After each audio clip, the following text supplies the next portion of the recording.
Assalamualaikum warahmatullahi wabarakatuh.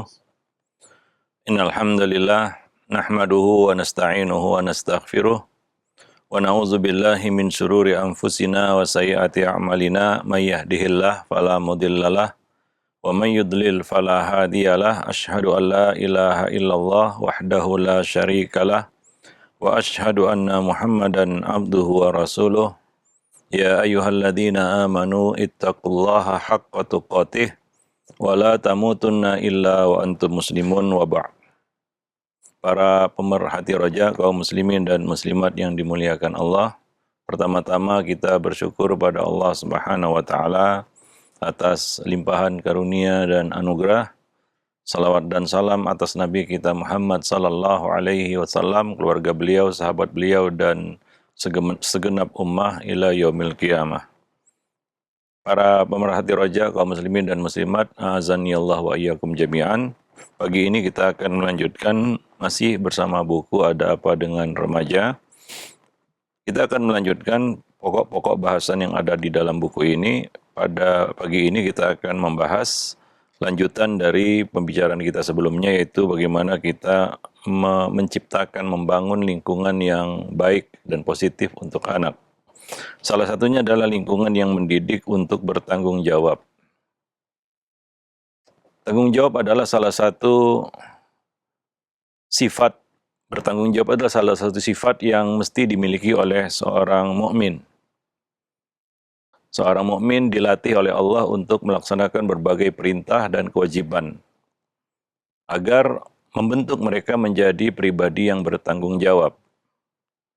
Misalnya, sholat 5 waktu yang Allah berikan tanggung jawab itu kepada kita, mulai dari waktunya, tata caranya, dan segala sesuatu yang berkaitan dengannya. Ini akan membentuk seorang muslim menjadi pribadi yang bertanggung jawab. Dan menumbuhkan rasa tanggung jawab ini perlu latihan. Untuk menanamkan rasa tanggung jawab pada diri kita perlu melatihnya. Demikian pula pada anak-anak kita, terutama remaja yang sebentar lagi akan lepas landas. Artinya akan berhadapan dengan kehidupan yang sebenarnya. Ya, maka rasa tanggung jawab ini perlu kita tanamkan. Dan ini tidak bisa dilakukan secara tiba-tiba, ya, atau kita katakan kita ingin cepat, ya, sifat ini tertanam padanya.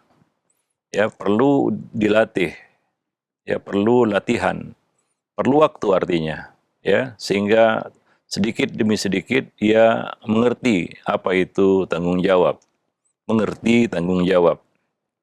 Nah, demikian. Lalu bagaimana kita mendidik mereka, anak-anak kita ini, untuk memiliki kemandirian itu, rasa tanggung jawab, dan rasa percaya diri. Yang pertama adalah melatih untuk berusaha. Ya, mengajarkan kepada anak bahwa segala sesuatu itu harus melewati proses. Ini pelajaran yang Allah berikan kepada manusia, ya. Allah menciptakan kita dengan proses. Kalaulah Allah berkehendak dan mau, ya bisa saja semua manusia Allah ciptakan seperti Adam, ya, tanpa proses langsung jadi.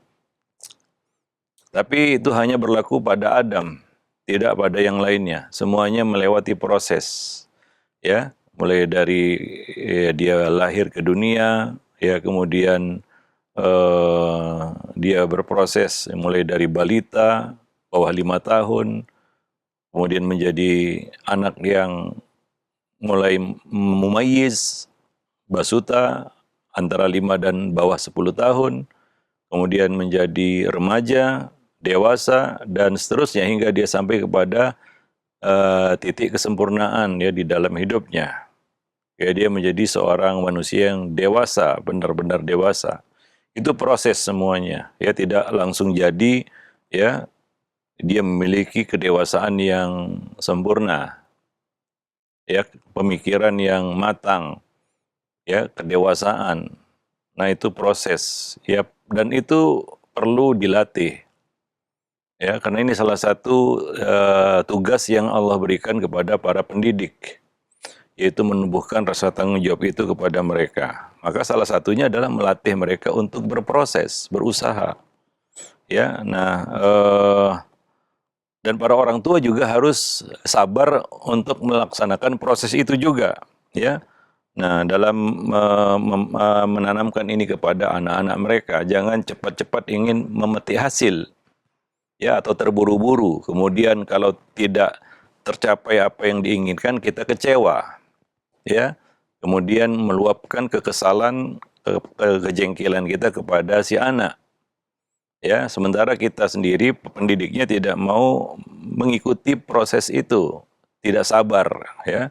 Nah, demikian. Jadi jangan terburu-buru juga. Ini pelan-pelan. Kalau kita mendapati ya anak remaja misalnya agak lemah ataupun kurang rasa tanggung jawabnya, artinya ini perlu latihan yang lebih keras lagi, ya, lebih intens lagi agar ya dia mengerti. Jangan terburu-buru ingin memetik hasil, kemudian kita terburu-buru juga misalnya menjatuhkan vonis, ya. Nah, itu perlu kesabaran, ya. Nah, Nabi saja mendidik umat itu perlu waktu sampai 23 tahun, ya. Nah, demikian, ya. Maka coba ya kita sabar di dalam mengikuti dan mengawal proses, ya, menanamkan ya rasa tanggung jawab ini kepada mereka. Ya, salah satu contoh yang sering kita sebutkan adalah kita katakan memberikan tugas-tugas ya kepada anak. Ya, tugas-tugas yang mungkin bukan tugas yang serius dan penting mungkin, ya, tapi itu untuk latihan saja, untuk melihat bagaimana dia merespon satu tanggung jawab ataupun kewajiban, ya. Nah, dan jangan kita buru-buru marah misalnya dia tidak melakukan apa yang kita perintahkan atau tidak melakukannya seperti apa yang kita inginkan, ya. Nah, ya, jangan terburu-buru marah. Ya, karena itu akan membuyarkan apa yang kita sebenarnya ingin tanam, apa yang sebenarnya ingin kita tanamkan kepadanya, ya. Nah, maka bersabarlah, ya, terus kita latih dia, ya, sembari kita arahkan, ya, supaya ya dia punya kesadaran untuk melaksanakan tugas-tugasnya dan tanggung jawabnya itu, ya, apa-apa yang kita perintahkan kepadanya itu. Nah, kemudian ya, hidup ini adalah pilihan. Setiap hari Allah Subhanahu wa taala sebenarnya memberikan kita banyak pilihan. Ya. Allah sendiri mengatakan liman syaa minkum ayyataqaddama aw yata'akhir. Bagi siapa di antara kamu yang ingin maju atau ingin mundur. Artinya itu pilihan. Bahkan Allah mengatakan faman syaa falyu'min wa man syaa falyakfur. Barang siapa yang mau silahkan mukmin, barang siapa yang mau silahkan juga kufur. Ya, artinya itulah hidup. Hidup itu adalah pilihan. Allah memberikan pilihan kepada kita. Karena Allah meletakkan akal pada manusia, ya, agar mereka bisa memilih. Dan pilihan itu sama dengan risiko, konsekuensi. Ya, nah, maka ya hidup ini di dunia ini yang memang penuh resiko. Ya, itu yang kita hadapi dalam kehidupan nyata, ya, dan anak akan berhadapan dengan itu. Maka coba latih dia untuk berani memilih. Ya, nah, kadang-kadang kita justru ya mendidik mereka untuk menjadi orang yang pengecut. Pengecut di sini maksudnya tidak berani menetapkan pilihan. Ya, tidak berani menetapkan pilihan. Ya, sehingga anak ini menjadi orang yang ya jiwanya kerdil dan penakut, pengecut, ya. Nah, dan apa akibatnya? Ya, dia akan tumbuh menjadi orang-orang yang nggak berani mengambil resiko dan konsekuensi. Nah, dari situ bagaimana muncul rasa tanggung jawab. Ya, nah, demikian. Nah, seorang yang berani memilih artinya dia berani bertanggung jawab, mengambil resiko. Dan ini adalah salah satu kita katakan tugas yang sangat vital dan penting bagi seorang pemimpin. Apalagi seorang pemimpin, ya. Nah, karena pilihan yang akan dihadapkan kepadanya semakin banyak dan semakin berat, semakin sulit. Nah, misalnya anak laki-laki, ya, Ya, untuk menanamkan rasa tanggung jawab ini ya memang perlu ya kita katakan usaha yang ekstra keras, lebih daripada anak perempuan misalnya. Ya karena memang berbeda, walaysa dzakaru kal unsa. Anak laki-laki nggak sama dengan anak perempuan. Maka menanamkan rasa tanggung jawab pada anak laki-laki itu mungkin lebih kita tekankan ya. Ya, kita lebih serius untuk melakukannya ya. Bukan berarti anak perempuan tidak kita latih untuk bertanggung jawab. Cuma ya Allah juga mengatakan di dalam Al-Qur'an ar-rijalu qawwamuna 'alan nisa. Laki-laki itu atau suami akan menjadi pemimpin qawwam atas istrinya ataupun wanita. Mau nggak mau dia harus memiliki jiwa kepemimpinan. Dan salah satu kita katakan tugas yang berat dari yang diemban oleh seorang pemimpin adalah dari kepemimpinan itu adalah memilih. Ya. Nah, dia akan dihadapkan kepada pilihan yang lebih banyak daripada yang bukan pemimpin tentunya ya. Ya, demikian dan ya memilih itu artinya resiko. Ya, nah kalau orang itu tidak punya rasa tanggung jawab, ya maka dia menjadi orang yang pengecut, nggak berani memilih dan nggak berani juga mengambil resiko. Ataupun kalau dia memilih, dia nggak ngerti bahwasanya dia berhadapan dengan konsekuensi dan resiko. Nah demikian. Dan ini perlu dilatih pada anak-anak kita, ya terutama remaja, supaya nanti ketika mereka betul-betul dewasa sudah siap ya untuk mengarungi kehidupan yang sebenarnya. Dia tidak lagi bersama kita, dia tidak lagi bersama orang tuanya. Nah demikian. Ya maka dari itu Allah juga mengingatkan kita ya, wal yakhshal ladzina law taraku min khalfihim dzurriyyatan di'afa khafu 'alaihim. Hendaklah mereka ya yaitu kita manusia khawatir ya meninggalkan anak-anak keturunan generasi yang lemah yang dikhawatirkan masa depannya, yaitu tidak memiliki kesiapan untuk menghadapi hidup. Dan tentunya ya pendidikan yang tulang punggung pendidikan itu adalah pendidikan rumah. Ya, pendidikan rumah itu adalah tulang punggung pendidikan, poros utama pendidikan. Bahkan itu adalah asas pendidikan seorang anak. Ya. Nah, kadang-kadang kita keliru menilai seseorang itu dari mungkin tingkat pendidikan yang dicapainya ya. Ya, mungkin dia bisa S1, S2, S3 atau ya mungkin status pendidikan yang dia capai di luar ya. Tapi kadang-kadang itu tidak menggambarkan seseorang ya. Kadang-kadang kita tertipu gitu dan banyak orang-orang yang terperangah dan kita katakan susah menerima kenyataan. Misalnya, wah dia pendidikannya tinggi tapi kok seperti itu misalnya ya. Kok seperti ini, kok begini, kok begitu ya. Sebenarnya kita nggak bisa lihat dari pendidikan luar yang dicapainya. Karena pada dasarnya manusia itu akan nampak kelihatan aslinya dari pendidikan rumah yang diterimanya. Kalau tidak dapat ya begitulah ya. Ya pendidikan yang dia dapat di luar itu kadang-kadang itu tidak menggambarkan dia yang sebenarnya. Begitu, wallahu a'lam bishawab. Maka ini perlu ya dilatih oleh para pendidiknya terutama orang tua ya. Nah demikian ya, ini perlu ya orang tua di sini mengobservasi anak itu ya. Nah bagaimana ada anak itu yang kadang-kadang suka abai, lalai ya. Nah ya maklumlah mungkin dia belum terpikir untuk apa namanya menerima konsekuensi, tidak mengerti konsekuensi dan tidak ambil pusing dengan risiko. Ya padahal sebenarnya kan tidak seperti itu ya seharusnya. Nah demikian. Jadi ini perlu kita tanamkan kan dan kita latih kepadanya ya dengan ya kita katakan waktu ya. Pelan-pelan, tidak bisa terburu-buru dan gerasa-gerusu. Nah, demikian. Ya. Nah, jadi mengambil keputusan artinya adalah menetapkan pilihan. Ya. Nah, sebagian orang tua ada yang ini termasuk memanjakan anak ya. segala sesuatu dia yang memilihkan gitu ya. Ya memang ya orang tua tentunya lebih paham ya. Nah, cuma di sini ya kita harus melatih mereka dalam hal-hal yang mungkin risikonya tidak besar ya.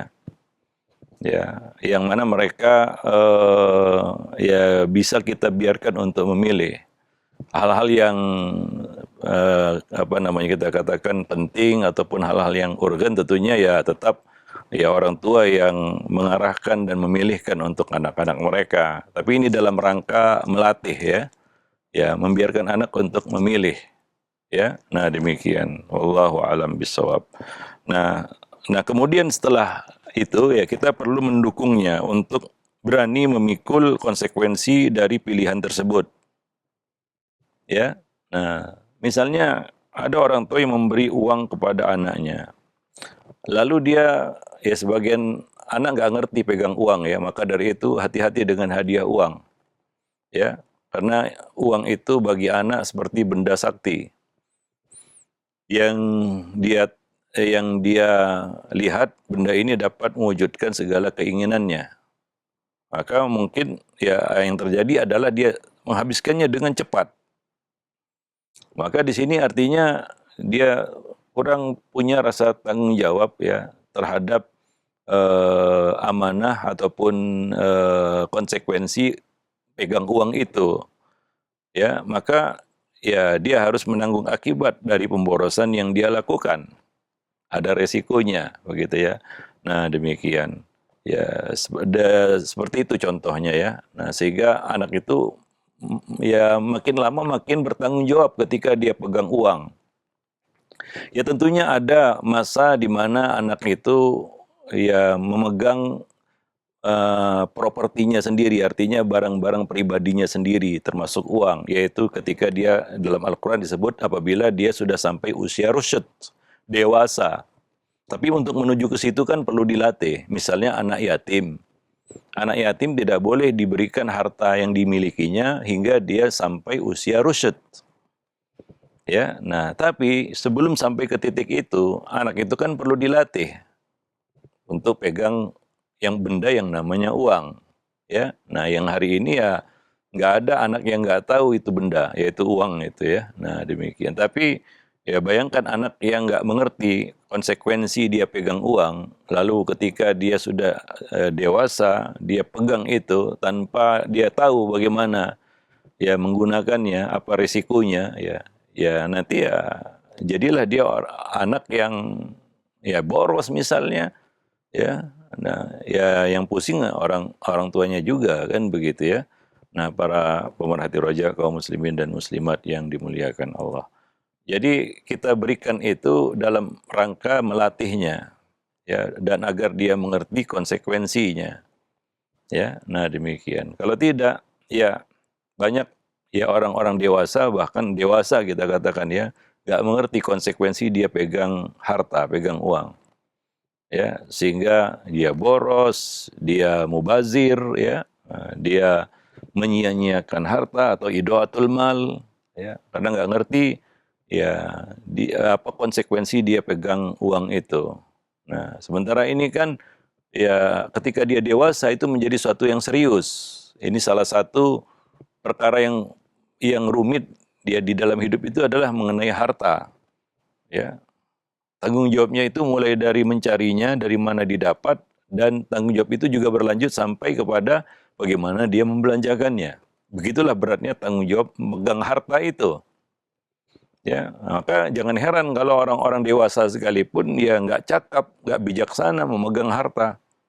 Ya, ya dengan mudah dia bersikap boros, mubazir, melakukan apa yang dilarang itu yaitu idaatul mal, menyia-nyiakan harta. Ya, ya, terutama ya di sini pemimpin ya, kepala keluarga, suami misalnya.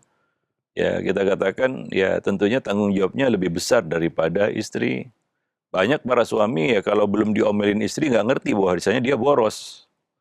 Ya, kalau belum diomelin istri ya, ya kayaknya dia nggak sadar itu bahwasanya dia boros. Ya, nah diomelin istri baru sadar ya bahwasanya ya di selama ini pengeluarannya sudah membengkak misalnya. Sudah banyak mubazirnya, sudah banyak idaatul mal, apalagi laki-laki ya kelemahannya itu kan hobi. Kalau sudah bicara hobi kadang-kadang dia boros pun nggak sadar, mubazir pun nggak sadar. Nah, ya, ya kalau dia punya istri yang kritis ya, artinya suka ngomel juga, diomelin itu. Memang sebagian suami memang pantas diomelin juga begitu ya. Nah, seperti itu. Nah, ini kan berkaitan dengan pendidikan yang dilaluinya, ya, pendidikan yang dilewatinya di masa kecil, di rumah. Makanya pendidikan, tulang punggung pendidikan itu adalah pendidikan rumah, bukan yang di sekolah. Di sekolah kan sudah random dia, ya. Guru-guru itu tidak sepenuhnya memperhatikan anak-anak kita.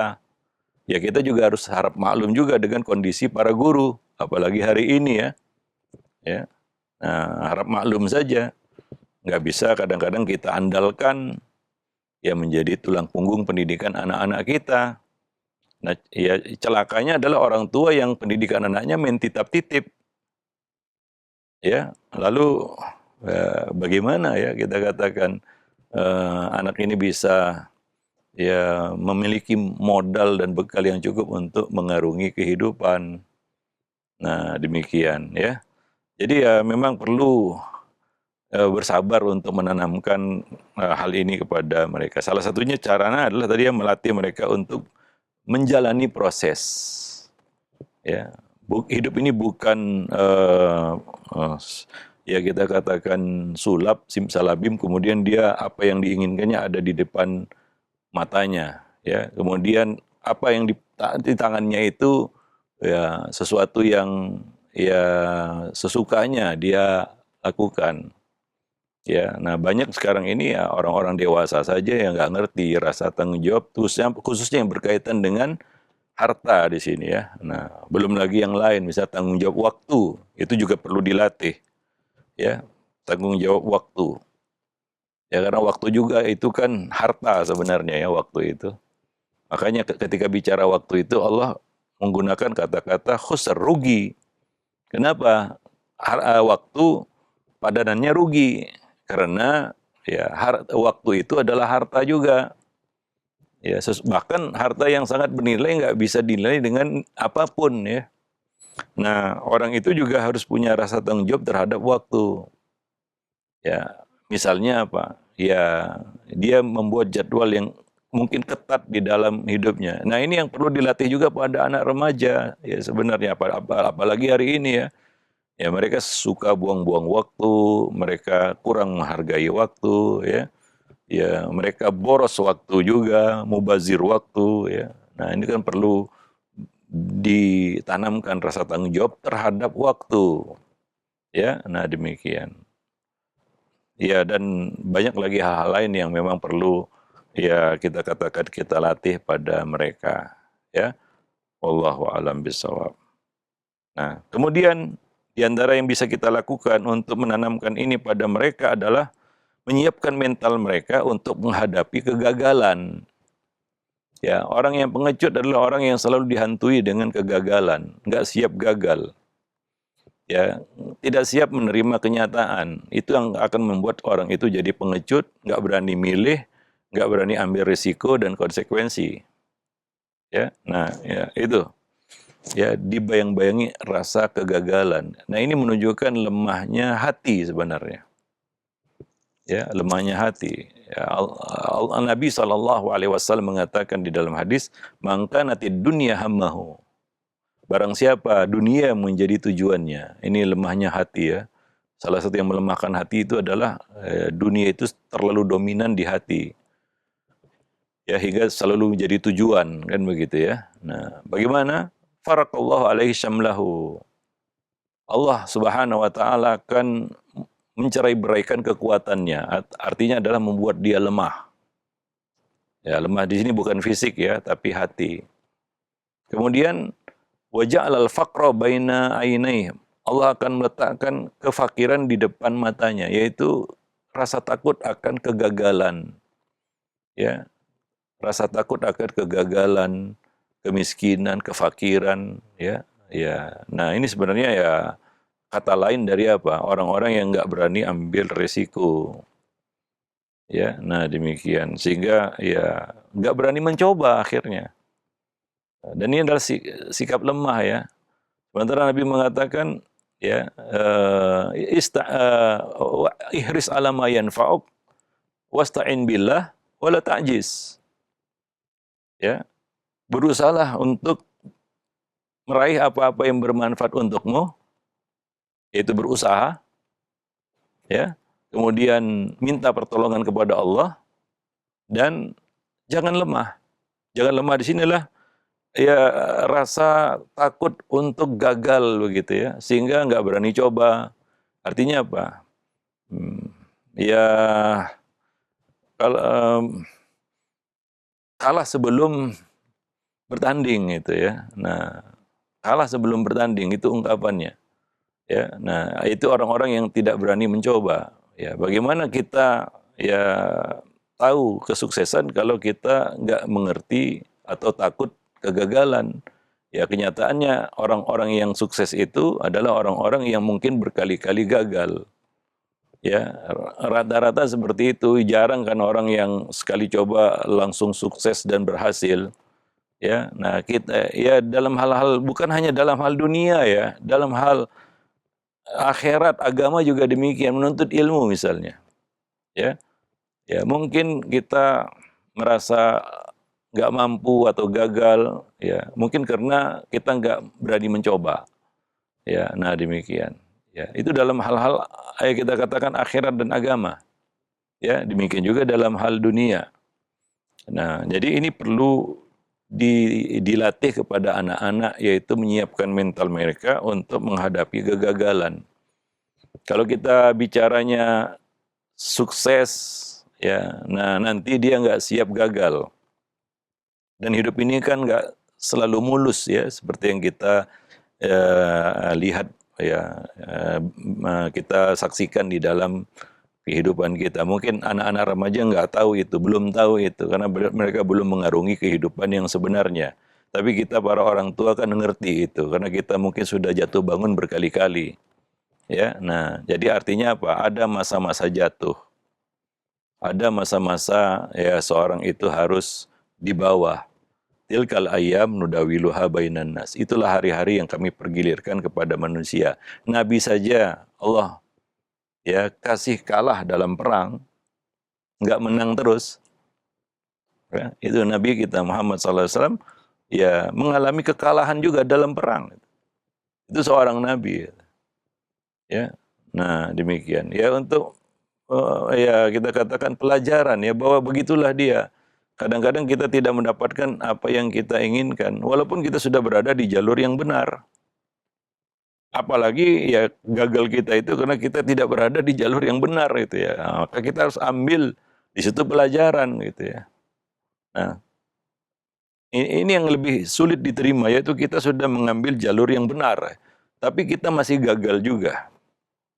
Ya, seperti ya para nabi ya, seperti ya kita katakan pelajaran yang kita bisa petik dari beberapa kekalahan yang dialami Nabi dalam perang. Contohnya perang Uhud. Beliau harus terluka. Perang Hunain ya. Ya, kaum muslimin ya di awal harus menderita kekalahan. Padahal jumlah mereka banyak. Mereka justru lari meninggalkan Nabi dalam perang Hunain ya. Ya, walaupun Nabi kembali menyuruh mereka untuk ya kembali ke medan peperangan. Sampai seperti itu, padahal jumlahnya banyak. Ya, waktu mereka sedikit, itu tidak ada kata lari dan mundur. Tapi ketika jumlahnya banyak, ya justru lari begitu meninggalkan Nabi. Ya, nyaris meninggalkan Nabi sendirian. Nah, demikian. Itu pelajaran. Ya, artinya kalaupun kita sudah berada on the track istilahnya, ya kita juga ya tidak menutup kemungkinan untuk merasakan mencicipi yang namanya gagal juga. Ya, nah demikian. Apalagi memang kita salah jalur ya, salah kita ya. Nah, kalau gagal kan mungkin ya kita bisa lebih nerima ya. Oh, saya salah jalur. Ini saya melakukan satu yang salah ini ya. Wajar kalau gagal kan begitu ya. Nah, Demikian, wallahu alam bisawab. Taib, ya. Nah, ini yang perlu kita katakan, kita tanamkan ya pada anak, kesiapan mental mereka untuk menghadapi kegagalan. Ya, maka itu salah satu faedah yang mungkin bisa kita sampaikan kepada mereka ketika kita mengajarkan sirah kepada anak-anak ya, kepada remaja ya. Nah, ada sisi-sisi yang sebenarnya tersembunyi yang perlu kita kita ungkapkan ya, kita munculkan ya ketika kita mempelajari sirah Nabi Sallallahu Alaihi Wasallam. Ya, bukan hanya yang indah-indah dan manis-manis, kemenangan, kesuksesan, ya, bukan. Bukan hanya itu sebenarnya. Makanya ada dinamika kehidupan Nabi ya. Ya, ada masa susah, masa senang, masa menang, masa kalah, masa menang, ya. Nah, demikian. Ya, karena jika bukan karena pahitnya kegagalan, kita tidak akan pernah tahu nikmatnya kesuksesan.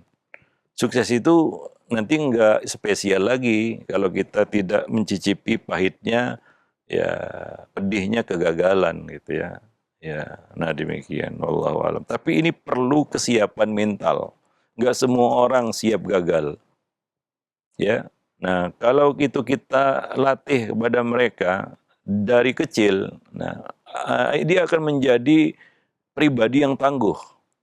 Ya, mungkin dia bisa jatuh berkali-kali ya untuk bangkit walaupun sekali dalam hidupnya. Tapi itu menentukan ya. Nah, demikian. Daripada orang yang sukses terus-menerus ya, tapi sekali jatuh nggak bisa bangkit-bangkit lagi. Dan hidup ini ya fluktuatif, naik turun ya. Nah, demikian. Ya, itulah ujian yang Allah berikan kepada manusia. Ya, nah, ada orang yang selalu mungkin berhasil, sukses, jarang gagal, tapi sekali gagal terpuruk, nggak bisa bangkit-bangkit lagi dia. Ada orang yang mungkin lebih sering jatuhnya dia, tapi ada momen dia bisa bangkit. Ini menunjukkan dia adalah orang yang punya mental yang baja, jiwa yang tangguh, hati yang kuat. Ya, hati yang kuat. Maka jangan mengeluh dan menggerutu kalau Allah kasih kita gagal. Ya, jangan merasa kurang beruntung, apalagi melihat orang-orang yang sukses, kan begitu ya. Ya, karena kadang-kadang itulah pilihan yang harus kita terima risikonya, ya. Nah, demikian, wallahu a'lam bishawab. Dan di antara jenis pendidikan yang penting adalah pendidikan untuk menghadapi kegagalan. Ya, sehingga mereka mampu untuk belajar dari kesalahan-kesalahan. Ya, dan berusaha untuk ya kita katakan ya kembali ke jalurnya begitu ya. Nah, manusia ya seperti itu. Ada sisi lalainya, sisi lupanya, ya, lengahnya, ya, dengan segala kekurangannya ya. Ya, tapi ya manusia yang beruntung adalah manusia yang bisa belajar dari kegagalannya, kesalahannya, dan ya mampu bangkit ya dari keterpurukan. Nah, demikian. Ya, wallahu alam bisawab. Baik. Enggak semua orang ya mampu menghadapi ujian gagal. Ya. Nah, ada orang yang hanya mampu kalau dia sukses, kalau dia berhasil. Kalau lempeng-lempeng saja, lurus-lurus saja, ya yang Allah berikan kepadanya, dikasih agak bengkok, belok-belok sedikit, dia ya, masuk jurang dia. Ya, wallahu a'lam bishawab. Maka ajari anak-anak remaja kita untuk melihat kegagalan dari sisi yang lain. Ya, nah ketika anak itu bisa kita katakan ya tidak mendapatkan apa yang diinginkannya lah ya, walaupun dia sudah berusaha. Nah, di sini kita harus mendampinginya. Jangan justru membulinya kalau misalnya dia tidak mendapatkan ya kesuksesan ataupun apa yang diinginkannya. Misalnya dalam pelajaran sekolah misalnya. Wah, ini jeblok ini nilai pelajarannya, kan begitu. Dia merasa terpuruk, gagal, gak mampu. Nah, di sini ya peran pendidik itu ya. Nah, bukan, jangan justru membulinya ya. Wah, kamu memang begini begitu. Nah, gitu. Nah, ini akan menjatuhkan mentalnya, ya. Nah, dia akan menjadi orang yang kita katakan ajas ya, dalam hadis itu ajas. Sementara ya Nabi mengatakan wala ta'jis, jangan bersikap lemah. Wallahu alam bisawab. Nah, demikian. Yang mana ya dia akan mampu melihat kegagalan sebagai pengalaman. Karena belajar dari pengalaman nggak semua orang bisa. Walaupun ada ungkapan yang mengatakan pengalaman itu adalah guru yang paling berharga, kan begitu ya. Tapi masalahnya adalah nggak semua orang bisa mengambil pelajaran dari pengalaman. Ya, ya justru pelajaran itu membuat dia terpuruk. Seharusnya ya pengalaman itu yang membuat dia semakin matang. Artinya dia nggak siap. Ya, mungkin ini berkaitan dengan pendidikan yang diterimanya waktu kecil dulu. Ya, nah demikian. Wallahu a'lam bishawab. Maka hati-hati ya kita terlalu memanjakan anak berlebihan ya sehingga dia menjadi anak yang lemah mentalnya. Itu akibat dari terlalu memanjakan anak. Kadang-kadang anak itu harus kita biarkan berjalan sendiri menghadapi masalahnya. Tapi kita tidak lepas penuhnya, enggak. Kita pantau, tapi kita melatihnya untuk berani mengambil konsekuensi ya dan bisa menerima kegagalan dan untuk bangkit lagi begitu. Wallahu alam bisawab. Nah, demikian. Maka dari itu orang tua itu juga harus bisa menjadi motivator bagi anak-anak mereka. Bukan ya orang tua yang mudah kecewa kemudian ujung-ujungnya membuli anaknya sendiri. Ya. Nah, membuli anaknya sendiri tanpa dia sadar bahwa dia membuli anaknya sendiri. Ya, mengunderestimate anaknya, menjatuhkan mentalnya, ya. Misalnya gini ya, tanpa disadari ini ya, misalnya orang tua selalu mengungkapkan rasa kecewa kepada anaknya. Ayah kecewa, ibu kecewa, kecewa, kecewa, kecewa. Itu kan berat bagi mereka gitu. Ya kalaupun kita kecewa, nggak perlulah diomongin kayak seperti itu ya, seolah-olah dia anak yang menyusahkan orang tua dan nggak berhasil ya, memenuhi ekspektasi orang tuanya. Lama-lama dia berpikir saya ini anak yang nggak berharga. Kalau seperti itu ya banyak orang tua yang nggak sadar gitu ya, terlalu berlebihan ya, bisa dibilang lebay ya di dalam mengungkapkan rasa kecewaan kepada anak. Sehingga muncul kata-kata misalnya percumalah disekolahkan mahal-mahal, sudah begini, sudah begitu, ayah sudah buat begini, keluar banyak ini itu ya. Iya kita paham, orang tua kecewa kalau anak tidak sesuai dengan ekspektasi orang tuanya. Cuma ya kita juga harus paham ya, kewajiban kita bukan membuat mentalnya jatuh begitu. Tapi ya kewajiban kita adalah bagaimana menaikkan kembali ya motivasinya. Maka jadilah motivator bagi anak-anak kita. Ya, bukan justru ya banyak orang tua yang bisanya cuma ya mengungkapkan rasa kecewa. Padahal itu lebih mirip kepada bully sebenarnya. Tanpa disadari ya, orang tua yang terlalu lebay dalam mengungkapkan rasa kekecewaannya kepada anak itu kadang-kadang bisa diartikan oleh anak sebagai bully terhadap dirinya begitu. Wallahu alam bisawab. Ya, kita tahu, paham ya, kita sebagai orang tua kadang-kadang kecewa kan begitu ya. Tapi bukan itu yang harus kita lakukan gitu. Terus mengungkapkan kekecewaan, apalagi bukan hanya dengan kata-kata, tapi juga dengan ekspresi ya. Nah, ya, hingga membuat anak itu tambah murung dia, tambah masam kan begitu ya, nggak bisa senyum lagi karena ya pendidiknya juga nggak bisa senyum lagi karena sudah dirundung kekecewaan begitu, yang mendalam gitu ya. Ya kita harus simpan juga itu. Ya, jangan ditampilkan itu kepada anak walaupun kita kecewa dan nggak perlu juga disebut-sebut, dibilang-bilang, ya diceritakan. Bahkan yang lebih buruk lagi orang tua yang menceritakan kekecewaannya kepada orang lain. Dan lebih buruk lagi si anak tahu gitu ya. Ya itu betul-betul hancur itu ya. Para pemerhati roja kaum muslimin dan muslimat yang dimuliakan Allah. Taib, nah demikian. Ya, jangan membuat dia frustasi. Ya, nah itu artinya juga kita tidak siap ya untuk menghadapi kegagalan ya di dalam ya mendidik anak gitu. Ya kita juga harus akui kadang-kadang kita gagal ya di dalam melaksanakan apa yang kita inginkan kepada anak, pendidikan anak. Ya, walaupun kita nggak boleh berputus asa ya. Ya, artinya itu karena kita mungkin salah, tapi ya kita nggak boleh ya berputus asa tentunya ya. Wallahu a'lam bishawab. Nah demikian. Taib.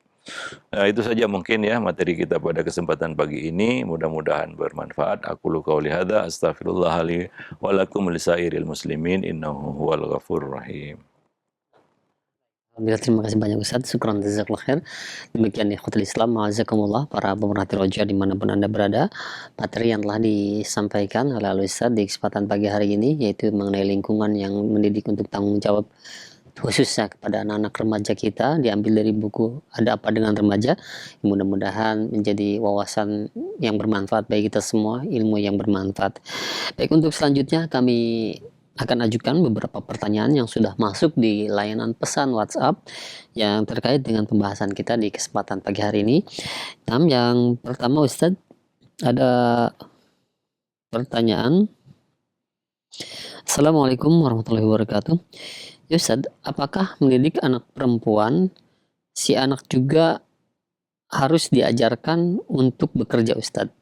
Misal memenuhi kebutuhan yang dia inginkan itu dengan perjuangan sendiri, misal dengan berjualan atau dengan menabung dari hasil jajannya Ustadz, atau bagaimana Ustadz yang terbaik? Jazakallah khair. Iya, ayat mengatakan ya, kita mulai jawabannya dengan ayat. Walaysa dzakaru kal unsa, laki-laki nggak sama dengan perempuan. Itu dasarnya dulu ya. Nah, kemudian laki-laki dan perempuan punya bentuk tanggung jawab yang berbeda, tugas dan tanggung jawab yang berbeda. Maka di sini kita menanamkan rasa tanggung jawab ya. Menurut ya kita katakan kewajiban-kewajiban yang akan dipikulnya. Ya. Nah, demikian. Ya, sebagai contoh laki-laki ya, dia punya tanggung jawab besar misalnya untuk mencari nafkah. Maka ya kita katakan mungkin stressingnya ya. Nah, fokusnya mungkin lebih besar porsi tanggung jawab dalam bab itu. Ya. Nah, wanita ya punya tanggung jawab untuk mengurus rumah, ya, mengurus suami, keluarga dan rumahnya. Sebagaimana Nabi mengatakan, al-mar'atu ra'iyatun fi baiti zawjiha. Ya, seorang wanita itu atau istri itu punya pemimpin ya bagi ra'iyatun fi baiti zawjiha, pemimpin di dalam rumah suaminya. Ya. Ya urusan yang dikatakan sekarang sumur dapur kasur ya, artinya urusan rumah tangga itulah kewajiban terpentingnya ya. Nah, maka mungkin bisa lebih difokuskan ke situ ya. Nah, artinya apa, fokusnya kepada hal-hal yang akan dihadapi ya, kewajiban-kewajiban yang bakal dia pikul. Nah, bukan berarti yang lainnya nggak perlu ya, tapi ya kita di dalam pendidikan ini juga harus tahu skala prioritas ya, apa yang perlu ditekankan, apa yang ya kita katakan bisa ditunda atau yang kurang dari itu kan begitu ya. Nah, demikian. Ya, wallahu alam bisawab ya. Nah, apakah wanita nggak perlu punya rasa tanggung jawab misalnya di dalam menyampaikan ilmu? Perlu ya. Maka coba lihat Nabi bagaimana menanamkan pada diri Aisyah untuk ya punya rasa tanggung jawab untuk menyampaikan ilmunya. Ya mungkin tidak dimiliki oleh istri-istri yang lain. Ya karena kelebihan mungkin yang dimiliki oleh Aisyah. Nah, demikian. Nah, itu kan ya kita katakan sesuatu yang level yang berikutnya ya, ketika kita sudah mengenali ya, itu dasar ya, kita menanamkan rasa tanggung jawab terutama hal yang penting baginya. Nah, selebihnya adalah ini bicara tentang bakat. Ya, bakat. Karena semakin besar karunia yang Allah berikan kepada kita, maka semakin besar juga rasa tanggung jawab itu. Ya, orang yang punya bakat di dalam ilmu, tentunya tanggung jawabnya lebih besar, kan begitu ya? Karena dia punya kewajiban untuk menyampaikan ilmu. Ya, tapi kan nggak semua orang ya punya bakat di situ. Ya, ada yang memang nggak berbakat. Ya, belajar pun nggak nyampe dia. Nah ini kan anugerah ya, talenta, bakat itu anugerah. Nah ini kewajiban para orang tua ya, mengeksplor bakat anak. Dari situ kita bisa menetapkan porsi, kewajiban-kewajiban yang bakal dia pikul nanti begitu. Nah demikian ya, wallahu alam bisawab. Nah kita ada nulis buku Muslimah Siap Berkarya ya. Nah, ada Nah Ustaz ya. itu berkaitan dengan ya para wanita ya. Ya kita bicara di situ para wanita yang juga bisa berkiprah di samping ya kita katakan dia cakap di dalam memikul tanggung jawab yang dasar tadi ya. Ya sebagai istri ya dia punya tanggung jawab yang dasar yaitu urusan rumah dan suami kan begitu ya. Nah demikian wallahu alam bisawab. Nah, Maka kita lihat ya di dalam sirah para salaf itu ya bagaimana para muslimah juga punya kiprah yang besar ya di tengah-tengah umat ini ya. Nah demikian wallahu alam bisawab. Nabi juga membiarkan para muslim untuk berkiprah misalnya di dalam peperangan ya sebagai perawat dan lain sebagainya ya. Nah, ada buku yang ditulis oleh saya Masyhur Hasan Salman kalau tidak salah. Itu berkaitan dengan profesi kaum wanita di zaman salaf dulu. Bahwa ternyata wanita itu banyak menekuni berbagai profesi. Ya, nah demikian. Tentunya ini satu nilai yang lebih ya dari ya kita katakan kewajiban dasar yang memang harus ditunaikan ya sebagai wanita dan sebagai istri. Nah demikian. Wallahu a'lam bishawab.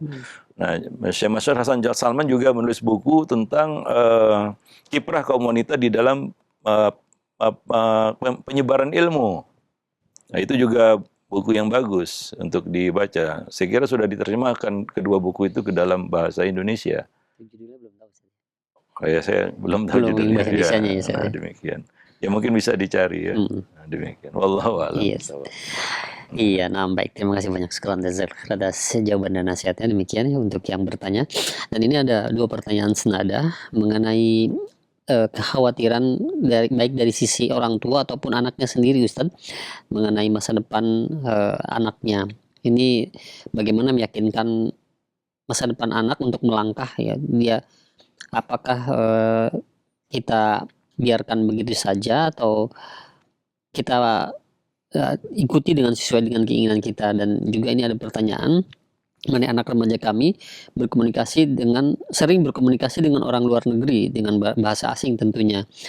Bahkan ketika main game pun mereka main bersama dengan orang-orang luar dan berbicara dengan bahasa Inggris, sehingga ekspektasi mereka selalu ingin melanjutkan belajar dan mencari kerja di luar negeri, Ustadz, yang pastinya negeri kafir.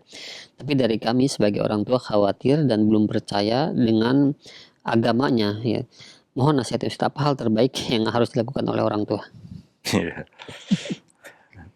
Ya, kadang-kadang kita berada di antara harapan dan realita ya. Ini yang kadang-kadang susah untuk disatukan gitu ya.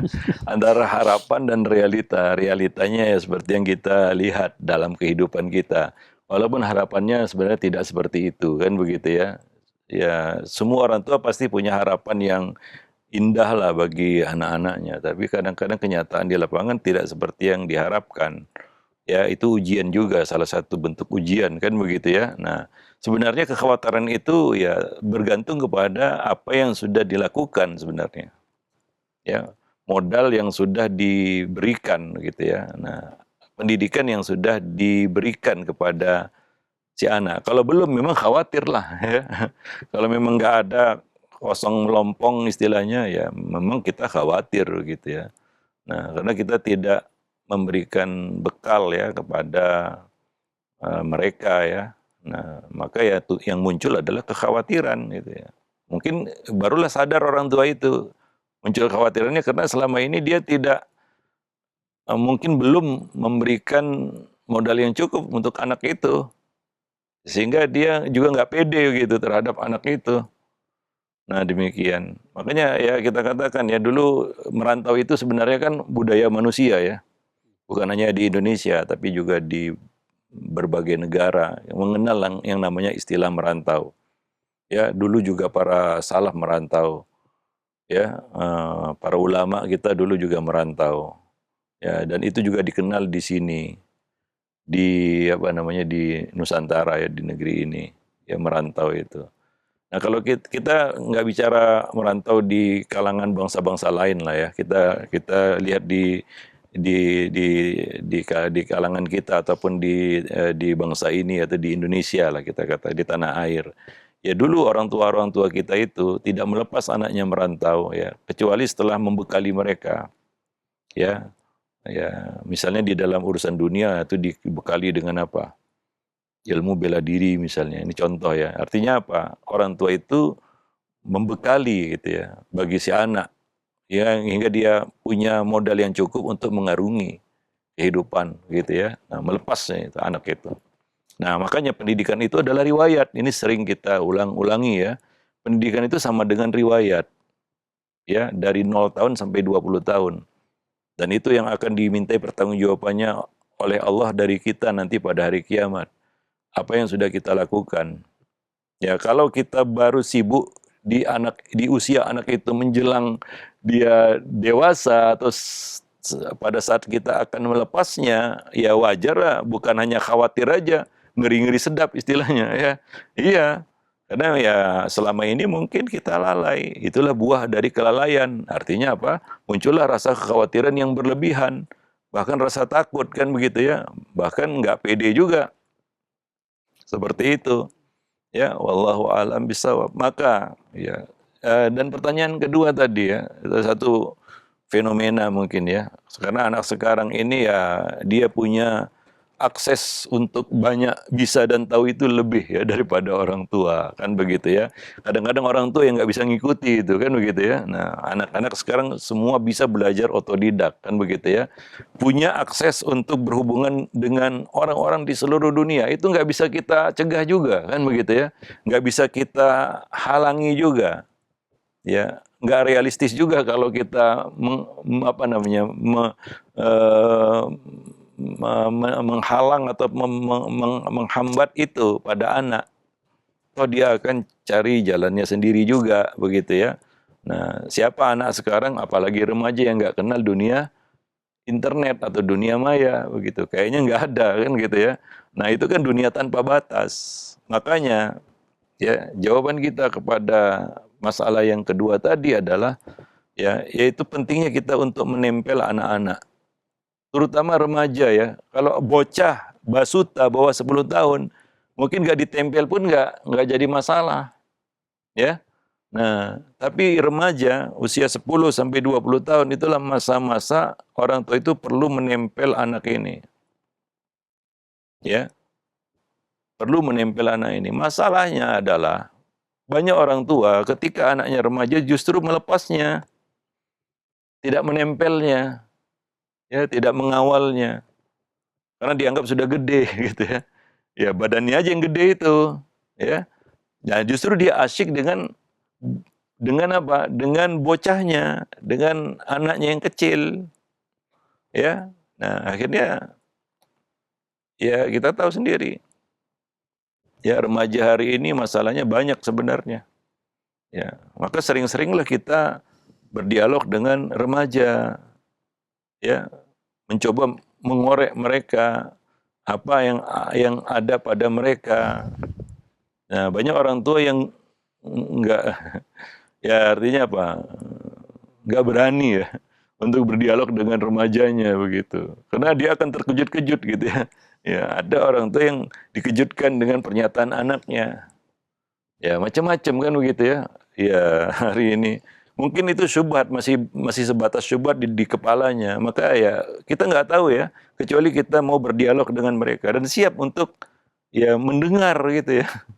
Hal-hal yang aneh-aneh kadang-kadang pada remaja, apalagi hari ini kita harus maklumi juga karena dunia sudah terbuka. Ya mereka banyak taunya daripada orang tua. Ya. Wallahu a'lam bishawab begitu ya. Nah, maka itu jawabannya adalah ya kita harus menempel anak ini dan berusaha untuk bagaimana dia dekat dengan kita. Walaupun dia punya ya kita katakan kesibukan dunianya sendiri kan begitu ya. Dunia remaja kadang-kadang seperti itu ya. Nah, yang nggak bisa dimengerti oleh orang tua, karena masa remaja kita dulu beda dengan masa remaja hari ini atau remaja-remaja hari ini. Ya, kita dulu kan nggak mengenal semua benda ini kan gitu ya, nggak ada medsos, nggak ada internet, nggak ada ini, nggak ada itu. Ya paling cuma nonton TV, baca koran kan begitu ya. Nah demikian. Nah, anak-anak sekarang ya ya ini menjadi tantangan kan bagi orang tua. Maka perlu ditempel. Ya, kita halang mereka nanti patah ya. Ya ada kemungkinan yang buruk adalah dia lari dari kita. Ya, nah demikian. Wallahu a'lam bishawab. Nah demikian. Nah khususnya ya para orang tua yang mungkin sibuk kan begitu ya dengan kegiatan cari nafkahnya gitu. Ya mau nggak mau itu pilihan kan begitu ya. Nah kalau kita ada amanah menghadapi remaja, mau nggak mau itu kita harus mengorbankan waktu kita ya mencari nafkah misalnya untuk bersama mereka, berdialog dengan mereka, menempel mereka, mau nggak mau ya. Walaupun ini adalah pilihan yang sulit, gitu. Banyak orang tua yang nggak mau ya untuk melakukan itu. Akhirnya bagaimana? Wah, saya sudahlah itu urusan ibunya.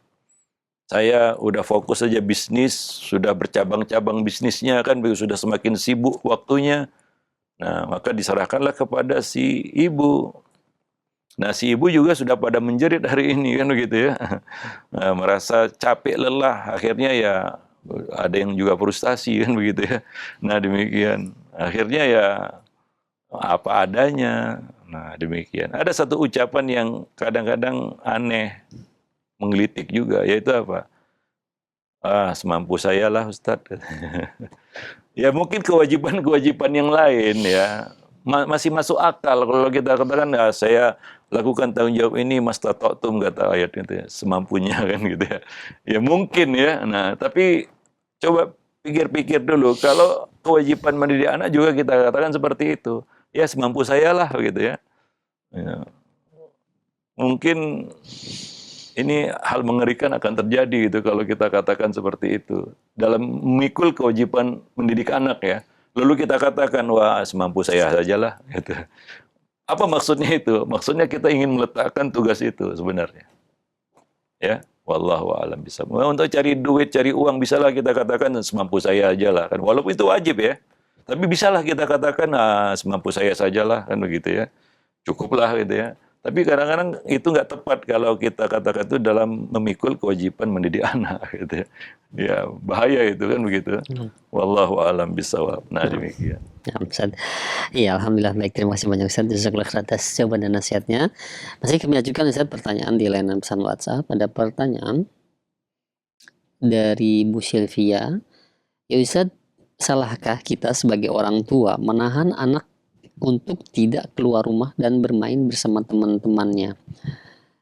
Karena qadarullah teman-teman di rumah anak saya, teman-teman rumah anak saya membawa pengaruh buruk kepada anak saya, Ustaz. Jazakumullah khairan. Ya itu dilematis ya. Anak ini kan nggak bisa hidup sendiri nantinya kan begitu ya. Berapa lama lah kita bisa bersama anak? Ya, itu yang harus jadi pertanyaan itu. Berapa lama kita bisa bersama anak ini terus?